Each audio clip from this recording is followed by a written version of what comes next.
Nous sommes au plateau d'Ogon. Le plateau d'Ogon a une longueur d'environ 200 km et est orienté au sud-ouest, au nord-est, partant de Ségué au sud et finissant à Douanzan au nord. L'altitude croît en allant du sud vers le nord jusqu'à atteindre 791 km près de Bamba. Elle offre un spectacle magnifique en saison sèche, tout comme en saison humide avec ses multiples cascades et ses arbres verdoyants. Mais depuis plusieurs années déjà, cette partie du Mali subit une agression remarquable sur la forêt avec son corollaire de coupe abusive de bois. Pour apporter une réponse urgente à ce phénomène du couvert végétal au plateau d'Ogon, certaines techniques ont été vulgarisées.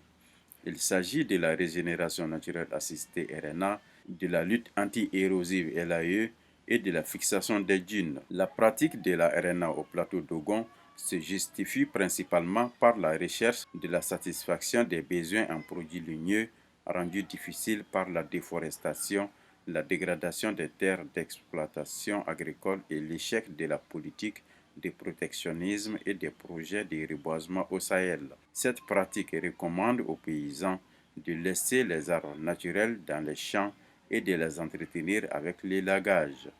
Les branchettes élaguées ainsi que les feuilles qui tombent servent alors de fumure organique. Par rapport à la lutte anti-érosive, cette technique n'est pas nouvelle au plateau d'Ogon.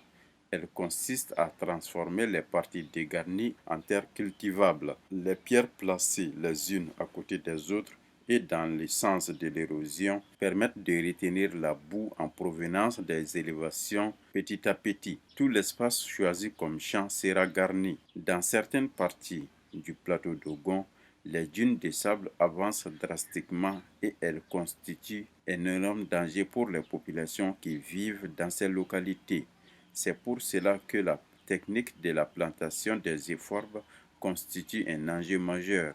Ces initiatives doivent être appuyées au plateau d'Ogon afin de permettre aux populations de vivre le plus longtemps que possible et d'assurer la sécurité alimentaire dans cette partie du Mali.